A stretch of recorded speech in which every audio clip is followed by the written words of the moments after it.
हर चीज आपको स्कूल से लेनी है। किताबें आपको स्कूल से लेनी है, यूनिफॉर्म आपको स्कूल से लेनी है, बेल्ट आपको स्कूल से लेनी है, शूज आपको स्कूल से लेने हैं। बस एक चीज आप बाहर से ले सकते हो, वो है एजुकेशन। एजुकेशन के लिए आप बाहर से ट्यूशन लगा सकते हो। इनका बस चले तो बच्चों को खिलाने के लिए जो आटा चावल होता है ये भी स्कूल से मैंडेटरी कर दें। स्कूल जब चाहे छड़ी घुमा के माँ बाप से पैसे निकाल लेता है, बस ड्रेस का कलर ही तो चेंज करना है। हमारी गवर्नमेंट इतनी बड़ी बड़ी पॉलिसी लेके आया पॉपुलेशन कंट्रोल करने के लिए, लेकिन कुछ भी नहीं हुआ। ये जो हमारे प्राइवेट स्कूल्स हैं ये बिना किसी पॉलिसी के पॉपुलेशन कंट्रोल करने में पूरा योगदान कर रहे हैं। एक बच्चे की फीस इतनी ज्यादा कर देते हैं कि इंसान दूसरे बच्चे के बारे में सोच ही नहीं पाता। गवर्नमेंट स्कूल में पढ़ना कोई नहीं चाहता, लेकिन पढ़ाना हर कोई चाहता है, ताकि जॉब लगने के बाद पढ़ना ना पड़े। आप जिस सोसाइटी या फिर कॉलोनी में रहते हो, उस सोसाइटी में अगर आपका बच्चा गवर्नमेंट स्कूल में जाता है तो उससे आपका स्टेटस कम हो जाएगा। कुछ स्कूल तो बच्चों को क्लास के बाहर निकाल के खड़ा कर देते हैं कि ये सारे लोग देख लो कि ये बच्चे हैं जो फीस नहीं दे पा रहे हैं। बच्चे इंसल्ट की वजह से स्कूल से छुट्टी लेने लगते हैं, क्योंकि उनके फ्रेंड्स के सामने उनको पैसे के लिए सुनाया जाता है। पूरे साल जिस बच्चे ने एग्जाम के लिए मेहनत करी है, पैसे की वजह से उसको एग्जाम हॉल में नहीं घुसने दिया जाता। जो चीज टीचर पूरे दिन भर स्कूल में नहीं पढ़ा पा रहा, वो थोड़ी देर की ट्यूशन में सब कुछ समझा दे रहा। अरे जो टोटल नंबर ऑफ स्टूडेंट्स होते हैं उनके रिजल्ट क्यों नहीं पब्लिश होते हैं? क्योंकि वहां पे तो नवोदय और केवीज आगे रहते हैं। जब आप ऑनलाइन क्लास चला रहे हो तो उस पर्टिकुलर टाइम पे कंप्यूटर लैब, ट्रांसपोर्ट, इन सब के पैसे लेने का कोई मतलब नहीं बनता। प्राइवेट स्कूल्स में इतना अगर दम है तो ये पिछड़े इलाकों में जब जाते हैं तो ये वहां पे इतने सक्सेसफुल क्यों नहीं होते? जो हाल प्राइवेट कंपनीज ने BSNL का किया था, सेम वही चीज प्राइवेट स्कूल गवर्नमेंट स्कूल के साथ करना चाहते हैं। देखिए, अब में से काफी लोग मानते हैं कि ये जो सरकारी स्कूल है ये तो गवर्नमेंट ऐसी ही समाज सेवा के लिए खोलती है, इसमें तो गरीबों के बच्चे पढ़ते हैं। और ये जो प्राइवेट स्कूल हैं जो हाई फाई फैसिलिटीज दे रहे हैं, स्विमिंग पूल, स्मार्ट क्लासेस, बच्चों के लिए अच्छा एनवायरनमेंट, तो ये प्रॉफिट तो बनाएंगे ही ना। तो देखिए, चाहे सरकारी स्कूल हो या फिर प्राइवेट स्कूल हो, इंडिया के लॉ के हिसाब से स्कूल चलाना एक समाज सेवा है। कोई एक भी रुपए इसमें से कमा के अपने घर में नहीं रख सकता। भले ही प्राइवेट स्कूल कितनी अच्छी फैसिलिटी क्यों ना दे, स्कूल से कमाया हुआ पैसा सिर्फ स्कूल में यूज होना चाहिए। अब आप कहोगे कि अगर ऐसा है कि ये लोग इसमें से कमा नहीं सकते तो ये लोग टीचर्स को क्यों एक्सप्लॉइट करते हैं, आए दिन फीस क्यों बढ़ाते हैं, ड्रेस और बुक्स के नाम पे मजबूर माँ बाप के पैसे को लूटते क्यों हैं? तो ये सारी चीजें पॉइंट बाय पॉइंट डिस्कस करेंगे। उससे पहले कुछ बेसिक चीजें डिस्कस कर लेते हैं, ताकि ये लोग नीचे से लेके ऊपर तक किस तरीके से लूटते हैं उसको समझने में आसानी रहे। देखिए, इंडिया के अंदर अगर आपको प्राइवेट स्कूल खोलने हैं तो RTE एक्ट 2009 के हिसाब से या तो आप नॉन प्रॉफिट सोसाइटी डालें, या फिर ट्रस्ट बनाएं, या फिर कंपनीज एक्ट 2013 के सेक्शन 8 के तहत नॉन प्रॉफिट एंटिटी डालें। कुल मिला के ये है कि सिर्फ नॉन प्रॉफिट ऑर्गेनाइजेशन की तरह ही स्कूल चलाए जा सकते हैं। ऐसा नहीं है कि आज मेरे मन में आया तो एक प्राइवेट लिमिटेड कंपनी डाली, सारे टीचर्स वगैरह हायर किए और एडमिशन करना स्टार्ट कर दिया। अब देखिए, जो रूल्स बनाए गए हैं ऑन पेपर तो बहुत सॉलिड है, लेकिन आज की डेट में आसानी से टैक्स चोरी करना, ब्लैक को व्हाइट करना, दूसरी कंपनीज के टैक्स को घुमाना, मनमाने तरीके से स्कूल में अलग अलग प्रोडक्ट बच्चों को चिपका के माँ बाप की कमाई को अपनी जेब में डालना, इन सारी चीजों का बहुत ही बेस्ट ऑप्शन हो गया प्राइवेट स्कूल। यही रीजन है कि जितने भी नेता, mafia, corrupt businessman, private school इन सबकी पहली पसंद बन गई है। और ये जो हमारा ज्ञान का मंदिर है आजकल उन हाथों में चला गया जिन हाथों में पहले इंडस्ट्रीज होती थी, राजनीति होती थी, कुछ केसेस में तो हथियार भी होते थे। हालांकि आज भी कई ऐसे प्राइवेट स्कूल हैं जो अपना काम बहुत ही अच्छे से कर रहे हैं, लेकिन उनकी तादाद बहुत ही कम है। अगर आप ध्यान से नोटिस करेंगे तो ये जो MP MLAs हैं ये किसी ना किसी एजुकेशनल ट्रस्ट के ट्रस्टीज बन रहे हैं और करोड़ों में पैसे भी दे रहे हैं। टैक्स चोरी करना, ब्लैक का व्हाइट करना, इन सब चीजों से इसमें मोटा पैसा तो ये लोग बनाते ही हैं। इसके साथ साथ इन एजुकेशनल इंस्टीट्यूट्स के जरिए ये अपने एरिया में एक स्ट्रॉन्ग इन्फ्लुएंस बनाते हैं। अगर हार भी जाते हैं तो भी रेलेवेंट रहते हैं इन एजुकेशनल इंस्टीट्यूट्स की वजह से। ये हरियाणा के एक स्कूल का नोटिस बोर्ड है जहां पे बताया जा रहा है कि कैसे लोकल गवर्नमेंट ने कितने अच्छे तरीके से क्वालिटी चेक करवाया अपने एरिया में। ईमानदार आदमी अगर स्कूल खोलना भी चाहे तो हर डगर पे उसके लिए मुसीबत है। ये देखिए, इतनी जगह पे जुगाड़ लगाना होता है, सीधे तरीके से आपको अप्रूवल ही नहीं मिलेगा। एक जगह से अप्रूवल करवाएंगे तो दूसरी जगह से बात रुक जाएगी। हाँ, अगर आप बड़े नेता हैं या फिर आपके पास पैसा बहुत है तो घर बैठे ही आपका काम हो जाएगा, लेकिन इतना पैसा लगा के जब कोई आता है तो वो समाज सेवा करने नहीं आता। इंडिया का जो लॉ है एजुकेशन को लेके, वो हर स्टेप पे अलग अलग तरीके से समझाने की कोशिश कर रहा है कि अगर आपको बिजनेस करना है तो आप स्कूल्स में मत घुसिए। मार्केट में 50 तरीके हैं पैसा कमाने के, आप वहां पे जाइए। स्कूल से देश का फ्यूचर जुड़ा है, इससे दूर रहिए आप। यही रीजन है कि बहुत ही स्ट्रिक्ट रूल रखे गए हैं एक प्राइवेट स्कूल को चलाने के लिए। लेकिन आप कोई स्कूल उठा के देख लो, ये रूल्स बस पेपर पे हैं। अगर ये रूल्स फॉलो हो जाते तो आज की डेट में एक मिडिल क्लास माँ बाप को अपने बच्चे को लेके प्राइवेट स्कूल की दादागिरी ना झेलनी पड़े। जब कोई प्राइवेट स्कूल खोलता है तो उसको अपने साथ कुछ लोगों को लेके अपने एरिया के रजिस्ट्रार ऑफिस में जाके सोसाइटी का रजिस्ट्रेशन कराना होता है और एफिलिएशन वगैरह लेके वो स्कूल खोल सकता है। ये जो सोसाइटी और ट्रस्ट रजिस्टर्ड होते हैं, इनके थ्रू ही स्कूल चलते हैं और जो पैसा बच्चों की फीस वगैरह से आता है उसको आपको स्कूल में बच्चों की भलाई के लिए लगाना होता है। ये जो सोसाइटी बनती है जिससे स्कूल चलते हैं, इसमें दो चीजों को लेके एकदम क्लियर इंस्ट्रक्शन है। एक तो जो कमाया हुआ पैसा है वो आप अपने पास नहीं रख सकते, दूसरा, सोसाइटी के अंदर आप अपने फैमिली मेंबर्स नहीं रख सकते। इसको लेके एक अलग से एफिडेविट भी साइन कराया जाता है कि आप लिखित में भी दो ये चीज। लेकिन पैसे भी कमा के ट्रस्टीज अपने पर्सनल अकाउंट में लेते हैं और फैमिली मेंबर्स भी रखते हैं। अब आप कहोगे ये सारी चीजें करते कैसे हैं? देखिए, जो प्राइवेट स्कूल का पूरा गेम है, इसमें अलग अलग हथकंडे अपनाए जाते हैं ताकि बच्चों के माँ बाप जो पैसा फीस के नाम पे देते हैं उसको ट्रस्टीज अपने पर्सनल अकाउंट में ले लें। जैसे ही आप ट्रस्ट या फिर सोसाइटी डाल के स्कूल खोलने के लिए जमीन लेने जाते हो तो उसमें टैक्स का मोटा बेनिफिट मिलता है, क्योंकि सरकार की नजर में तो आप बहुत ही भलाई का काम करने जा रहे हो, इसलिए टैक्स के नाम पे आपको हर एक जगह पे बेनिफिट दिया जाता है।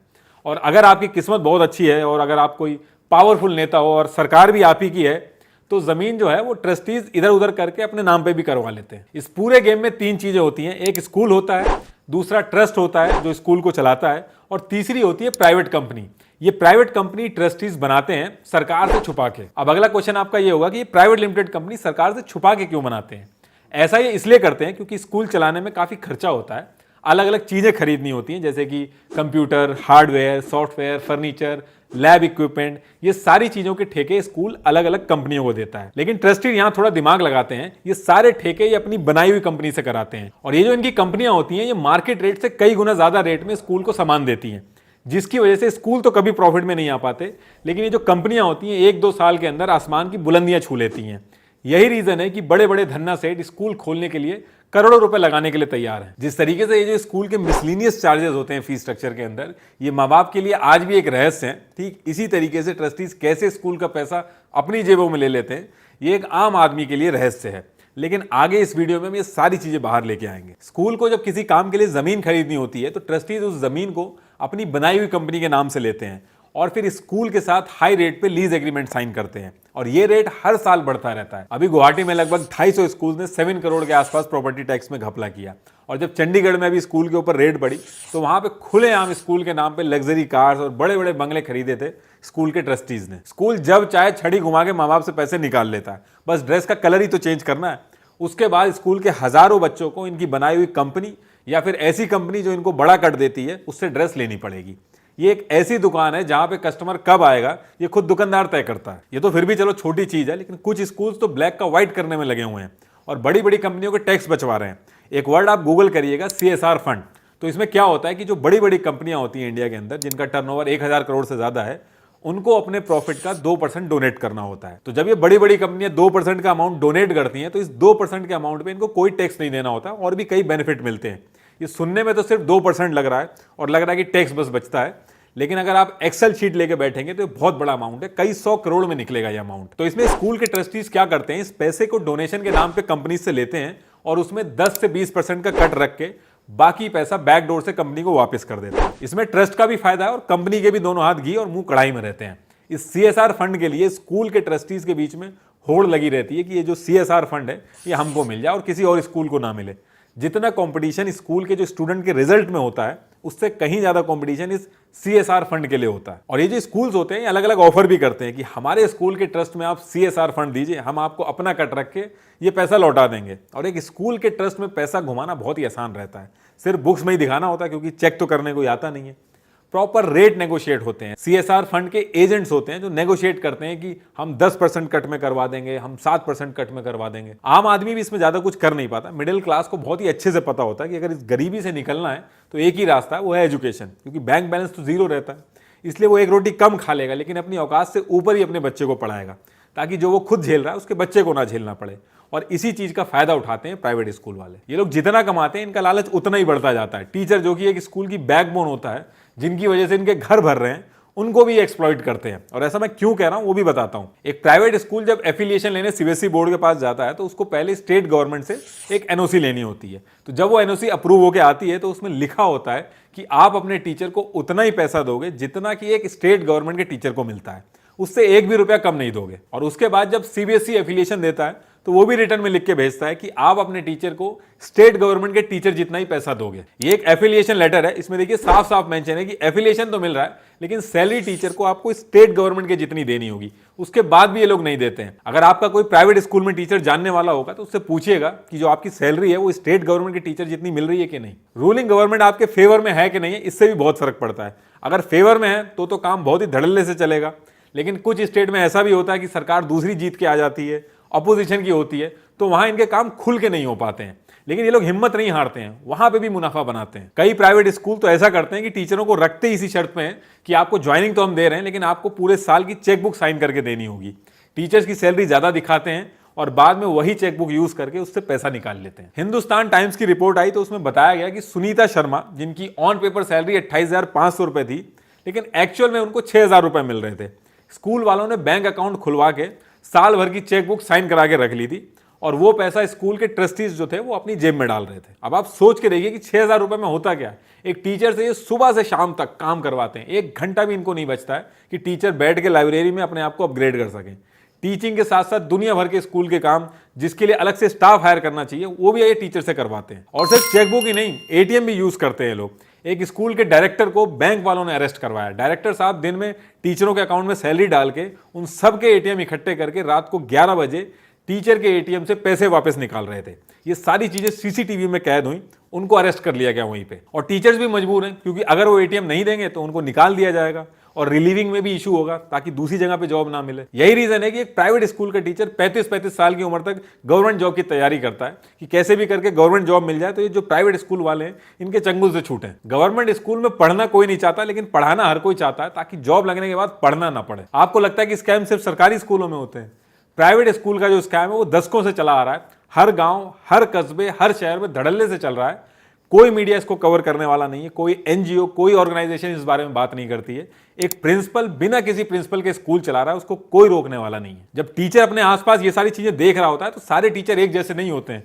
कुछ लड़ते हैं, कुछ झेलते हैं और कुछ इन्हीं के जैसे बन जाते हैं और वो ट्यूशन वाला मॉडल अपना लेते हैं। जो टीचर्स ट्यूशन वाला मॉडल अपनाते हैं, इनका सारा फोकस प्राइवेट ट्यूशन खोलने में आ जाता है।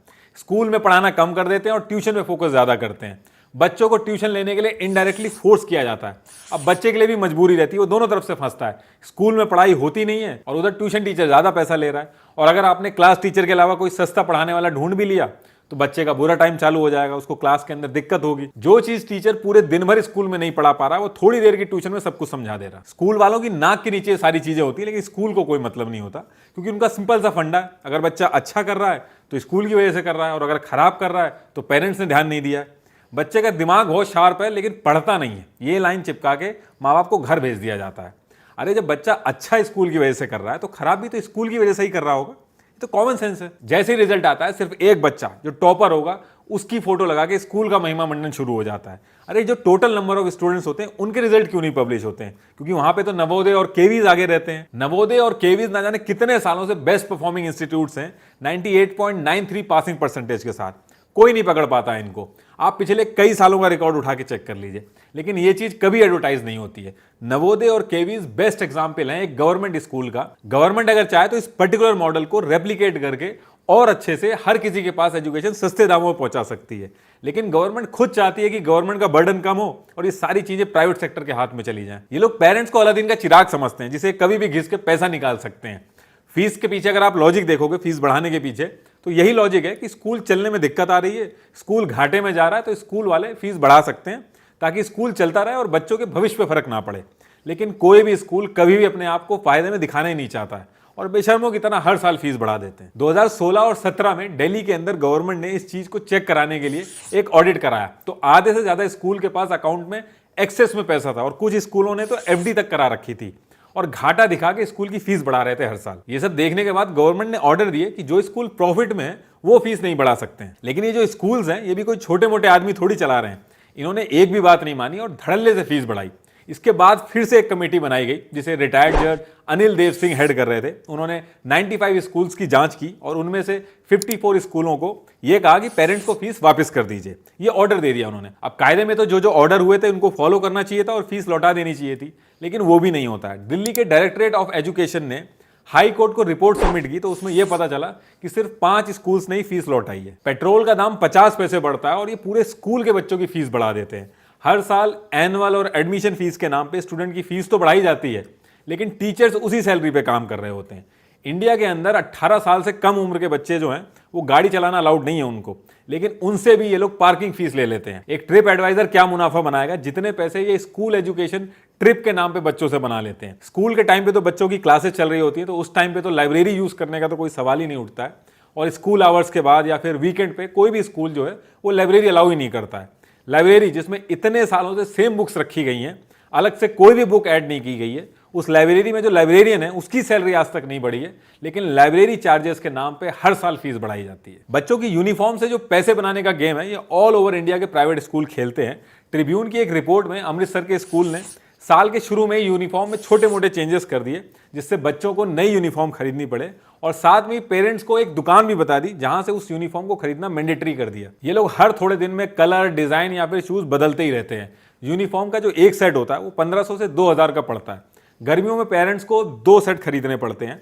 फिर सर्दी आते ही विंटर की यूनिफॉर्म आ जाती है, और साथ में पेरेंट्स को जर्सी और ब्लेजर वगैरह भी खरीदने पड़ते हैं, और कुछ महीने बाद ही नया सेशन शुरू हो जाता है जिसमें फिर से यूनिफॉर्म बदल दी जाती है। इतने बड़े बड़े रिसर्चर्स ने मिलकर एनसीईआरटी का फॉर्मेट बना के स्कूल्स में लागू किया है, लेकिन जानबूझ के उसको नहीं पढ़ाते हैं, बल्कि अजीबोगरीब पब्लिकेशन के साथ सांठगांठ कर लेंगे और महंगी से महंगी और ज्यादा से ज्यादा बुक लगवाने की कोशिश करते हैं, ताकि जो पेरेंट्स हैं उनकी जेब कटती रहे। यूएस में जब एक बच्चा पास होकर आगे जाता है तो उसी बुक से उसके जो नीचे बच्चा है वो पढ़ लेता है, जो कि एक डेवलप देश है। लेकिन इंडिया में स्कूल जो हैं वो बुक्स में छोटे मोटे चेंजेस करके जानबूझ के हर साल पैसा खर्चा करवाते हैं माँ बाप का। 60% जो पेरेंट्स हैं उनके साथ जब सर्वे किया गया तो उन्होंने ये बताया कि उनको मजबूर किया जाता है कि स्पेसिफिक पब्लिशर्स के यहाँ से बुक खरीदने के लिए और नई बुक्स खरीदने के लिए क्लासेस में डिफॉरेस्टेशन और ग्लोबल वार्मिंग के रट्टे लगवाए जाते हैं, और फिर अपने फायदे के लिए ना जाने कितने पेड़ों की बलि चढ़वा देते हैं। इस साल ये प्रॉब्लम इतनी ज्यादा बढ़ गई कि गवर्नमेंट को बीच में घुसना पड़ा। गवर्नमेंट ने एक आदेश जारी किया कि वो किसी एक दुकान से पेरेंट्स को कॉस्टली बुक्स खरीदने के लिए मजबूर नहीं कर सकते, और वो 3 साल तक स्कूल की यूनिफॉर्म का डिजाइन, कलर या उसमें कोई बदलाव नहीं कर सकते। इस ऑर्डर के हिसाब से स्कूल्स को अब अपनी वेबसाइट पे कम से कम 5 दुकानों के नाम और एड्रेस बताने होंगे जहां पे ये बुक्स अवेलेबल हों। पेरेंट्स वहां पे जाके मोल भाव करके अपनी मर्जी से कहीं से भी खरीद सके, लेकिन ये भी फॉलो नहीं हुआ। इनका बस चले तो बच्चों को खिलाने के लिए जो आटा चावल होता है ये भी स्कूल से मैंडेटरी कर दें। हर चीज आपको स्कूल से लेनी है। किताबें आपको स्कूल से लेनी है, यूनिफॉर्म आपको स्कूल से लेनी है, बेल्ट आपको स्कूल से लेनी है, शूज आपको स्कूल से लेने हैं। बस एक चीज आप बाहर से ले सकते हो, वो है एजुकेशन। एजुकेशन के लिए आप बाहर से ट्यूशन लगा सकते हो। एक प्राइवेट स्कूल जो इतनी मोटी मोटी फीस ले रहा है उसके पास एनुअल फंक्शन करवाने तक के पैसे नहीं है। एनुअल फंक्शन करवाने के नाम पे लोग पेरेंट्स को लूटना शुरू कर देते हैं। अभी रिसेंटली हरियाणा में सारे पेरेंट्स मिलकर कोर्ट चले गए थे कि स्कूल ने जब एक बार एडमिशन फीस ले लिए तो उसको हर साल क्यों ले रहा है। हाई कोर्ट ने केस एफएफआरसी को रेफर किया और पेरेंट्स केस जीत भी गए, लेकिन स्कूल ने क्या किया, स्कूल ने एडमिशन फीस का नाम बदल के एनुअल फीस कर दिया, और जब उस पे भी ऑब्जेक्शन होने लगा तो मंथली अलग अलग नाम से फीस लेना स्टार्ट कर दिया। Annual charges, miscellaneous charges, computer fees, sports fees, smart classroom charges, care charges, building funds, development funds, न जाने क्या क्या, ऐसा कोई भी फैंसी नाम बना के पेरेंट्स की जेब काटना शुरू कर देते हैं और मजबूर माँ बाप कुछ नहीं कर पाते हैं। हमारी गवर्नमेंट इतनी बड़ी बड़ी पॉलिसी लेके आया पॉपुलेशन कंट्रोल करने के लिए, लेकिन कुछ भी नहीं हुआ। ये जो हमारे प्राइवेट स्कूल्स हैं ये बिना किसी पॉलिसी के पॉपुलेशन कंट्रोल करने में पूरा योगदान कर रहे हैं। एक बच्चे की फीस इतनी ज्यादा कर देते हैं कि इंसान दूसरे बच्चे के बारे में सोच ही नहीं पाता है। कोविड के टाइम पे 14 स्टेट गवर्नमेंट्स ने नोटिफिकेशन रिलीज करके बोला था कि प्राइवेट स्कूल इस पर्टिकुलर टाइम पे अपनी फीस नहीं बढ़ाएंगे, लेकिन देश भर के जो प्राइवेट स्कूल्स थे उन्होंने इस बात को माना नहीं और पेरेंट्स से फीस बढ़ा कर ली। कोविड के टाइम पे फीस ना भरने पे 35% स्टूडेंट्स की ऑनलाइन क्लास का एक्सेस बंद कर दिया गया था। जब आप ऑनलाइन क्लास चला रहे हो तो उस पर्टिकुलर टाइम पे कंप्यूटर लैब, ट्रांसपोर्ट, इन सब के पैसे लेने का कोई मतलब नहीं बनता, लेकिन उसके बाद भी पैसे लिए गए और जिन लोगों ने नहीं दिए उनका एक्सेस बंद कर दिया गया। वहीं दूसरी तरफ टीचर्स के पैसे काटे गए। कश्मीर में एक टीचर को इसलिए सैलरी नहीं दी गई क्योंकि वो कोविड पॉजिटिव थी और स्कूल नहीं आ पाई थी, और जब वो लेबर कमीशन ऑफिस गई तो वहां पे ये बताया गया कि वो लेबर कैटेगरी की लिस्ट में ही नहीं आती। देखिए, स्कूल के अंदर हायरिंग हो, फीस बढ़ानी हो, ऑपरेशंस हो, इन सब चीजों को मैनेज करती है स्कूल मैनेजमेंट कमेटी। रूल्स के हिसाब से इस कमेटी में 75% मेंबर स्कूल के जो बच्चे हैं उनके पेरेंट्स होंगे। स्कूल के 2 टीचर होंगे, 2 लोग दूसरे स्कूल से होंगे और 2 लोग सीबीएसई वगैरह अपॉइंट करेंगे। आप चेक करके देख लीजिएगा जहां आपके बच्चे पढ़ते हैं कि स्कूल मैनेजमेंट कमेटी में ये रूल फॉलो होता है कि नहीं। 95% स्कूल इसको फॉलो ही नहीं करते, और ये बहुत ही इंपॉर्टेंट चीज है क्योंकि पैसे से लेके टीचर की भर्ती तक हर चीज यही स्कूल मैनेजमेंट कमेटी डिसाइड करती है। और स्कूल मैनेजमेंट कमेटी तो बहुत दूर की बात है, 90% से ज्यादा स्कूल्स ने तो सीबीएसई का जो एफिलिएशन है वही बहुत गलत तरीके से लिया है। रूल्स के हिसाब से जो सोसाइटी और ट्रस्ट के थ्रू स्कूल्स खुलते हैं इसमें कोई भी फैमिली मेंबर नहीं हो सकता। उसके बाद भी ये लोग अपने रिश्तेदार और फैमिली मेंबर्स को रखते हैं, क्योंकि पहली चीज तो ऑडिट ही नहीं होता है, और फैमिली मेंबर रखना इन लोगों के लिए इसलिए भी जरूरी हो जाता है क्योंकि जब अलग अलग मेंटालिटी के लोग अगर आ जाते हैं तो उसमें मिल बांट के खाने में दिक्कत होती है। जिस भी स्कूल में आपका बच्चा पढ़ता है, चाहे वो स्कूल कमेटी की डिटेल्स हो, चाहे वो ट्रस्ट के बारे में हो कि फैमिली मेंबर्स ऐड किए हैं कि नहीं, चाहे फिर एफिडेविट स्कूल के ट्रस्टी ने क्या लिख के सबमिट किया है, ये सब आप आरटीआई से मंगवा सकते हो और आप मंगवा के एक बार वेरीफाई करो। 90 से 95% स्कूल्स ऐसे हैं जो इसको फॉलो ही नहीं करते हैं। गूगल पे आपको सिर्फ आरटीआई ऑनलाइन सर्च करना है, जो सबसे पहली वेबसाइट आएगी उसको खोलना है और अपर लेफ्ट कॉर्नर पे एक सबमिट रिक्वेस्ट का ऑप्शन मिलेगा। उस पर क्लिक करके सारी डिटेल्स आप भर दो और जितनी भी डिटेल्स वगैरह हैं स्कूल की वो सब आपको मिल जाएंगी। 30 दिन में सारी डिटेल्स आ जाती है। इनकेस नहीं आती है तो एक दो बार आप सबमिट फर्स्ट अपील पे क्लिक कर दोगे, 10 रुपए कटेंगे आपके और सारी डिटेल्स आपको मिल जाएंगी। वैसे तो ये आपका काम नहीं है चेक करना, गवर्नमेंट का काम है ये सारी चीजें चेक करना, लेकिन आपको करना पड़ेगा क्योंकि ऑडिट एंड इंस्पेक्शन में अलग तरीके की दिक्कतें हैं। स्टेट गवर्नमेंट के रूल के हिसाब से प्राइवेट स्कूल का रेगुलर इंस्पेक्शन होना चाहिए और सारी चीजें चेक होनी चाहिए कि स्कूल जो है वो रूल्स फॉलो कर रहा है कि नहीं कर रहा है। लेकिन ये सारे ऑडिट करने में 119 डेज लगते हैं क्योंकि स्टाफ ही नहीं है हमारे पास। 2018 में ट्राई किया गया था इसको ऑडिट करने के लिए, सारे स्कूल के रेगुलेशन चेक करने के लिए, सिर्फ 5 ही स्कूल्स ऑडिट हो पाए थे, लेकिन उसके बाद भी स्टाफ हायर नहीं हुए अभी तक। हर साल सिर्फ 3.4% स्कूल्स का ही इंस्पेक्शन हो पाता है। कई स्कूलों का तो 8-8, 9 साल बाद इंस्पेक्शन का नंबर आता है। उसमें भी ज्यादातर लोग और जो भी स्कूल के ओनर्स होते हैं वो बैकडोर से मामला सेटल कर लेते हैं। और ये जो थोड़े बहुत स्कूलों का इंस्पेक्शन होता भी है, इनकी रिपोर्ट भी पब्लिकली अवेलेबल नहीं है, जिसकी वजह से पेरेंट्स को कुछ पता ही नहीं चल पाता है और वो कुछ प्रेशर भी नहीं बना पाते स्कूल्स के ऊपर। हर साल एक annual administrative report AAR submit करनी होती है हर स्कूल को, लेकिन ये भी कोई सबमिट नहीं करता है। 2012 की बात करूं तो 40% दिल्ली के स्कूल्स थे जिन्होंने ये रिपोर्ट ही सबमिट नहीं करी थी।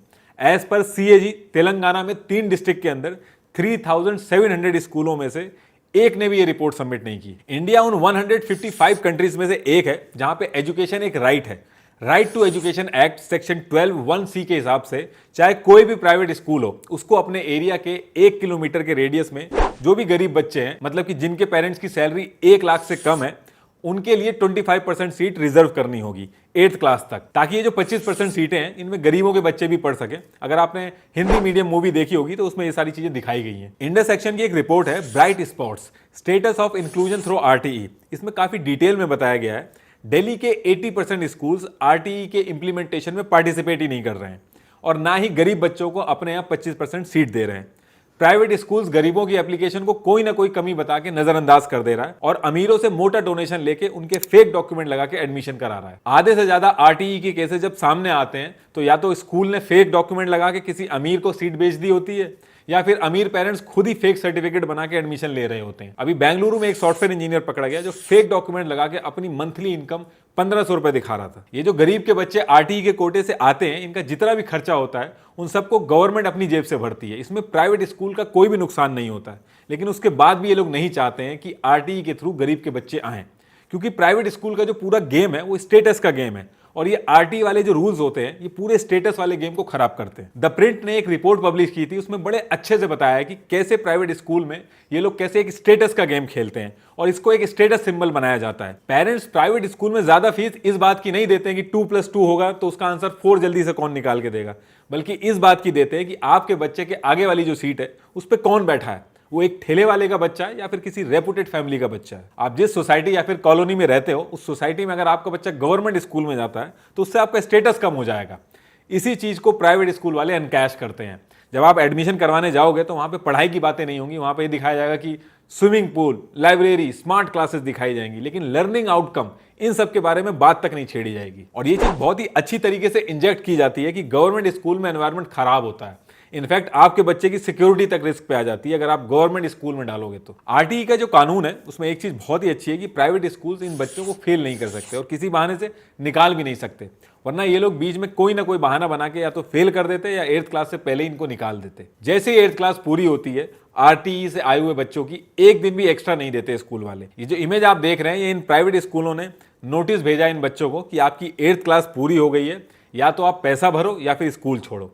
अब भले ही RTE के रूल के हिसाब से सरकार सिर्फ 8th क्लास तक मदद करेगी, लेकिन 2 साल की बात और है। ये स्कूल वाले अगर चाहें तो कुछ फीस में कंसेशन करके, कुछ पैसा कम करके या फिर जो रिच पेरेंट्स हैं उनसे क्राउड फंडिंग करके अगर ये चाहें तो एटलीस्ट 10th क्लास तक इनकी मदद कर सकते हैं, लेकिन ये नहीं करते हैं। समाज सेवा का मास्क लगा के टैक्स तो बचाते हैं, लेकिन असल में ये बिजनेस कर रहे होते हैं। क्लासरूम में लिस्ट भेज के बच्चों के नाम जानबूझ के बुलवाए जाते हैं कि ये बच्चे हैं, खड़े हो जाएं, इनकी फीस नहीं जमा है, जल्दी से जल्दी जमा कराएं वरना एग्जाम रोक दिए जाएंगे। कुछ स्कूल तो बच्चों को क्लास के बाहर निकाल के खड़ा कर देते हैं कि ये सारे लोग देख लो कि ये बच्चे हैं जो फीस नहीं दे पा रहे हैं। इन प्राइवेट स्कूल्स को कोई मतलब नहीं है बच्चे की मेंटल हेल्थ से, ये बस इतना चाहते हैं कि बच्चा अशेम्ड फील करे अपने दोस्तों के सामने और घर में जाके माँ बाप पे प्रेशर बनाए। बच्चे इंसल्ट की वजह से स्कूल से छुट्टी लेने लगते हैं क्योंकि उनके फ्रेंड्स के सामने उनको पैसे के लिए सुनाया जाता है। पूरे साल जिस बच्चे ने एग्जाम के लिए मेहनत करी है, पैसे की वजह से उसको एग्जाम हॉल में नहीं घुसने दिया जाता है। आप एक चीज और नोटिस करोगे, इस पूरे सिस्टम में एक ऐसा माहौल बनाया जाता है कि प्राइवेट स्कूल में पढ़ाई ज्यादा अच्छी होती है, वहां के बच्चे ज्यादा स्मार्ट होते हैं, और गवर्नमेंट स्कूल में पढ़ाई कम होती है, जबकि ये पूरी तरीके से सही नहीं है। ASER 2018 की रिपोर्ट अगर आप देखेंगे, जिसमें यह निकल के आया है कि 5th ग्रेड के बच्चों में सिर्फ 39% बच्चे ही ऐसे थे प्राइवेट स्कूल के जो 3 डिजिट नंबर को एक सिंगल डिजिट से डिवाइड कर पा रहे थे। और ये जो आप देख रहे हैं, ये रीडिंग लेवल है प्राइवेट स्कूल्स के।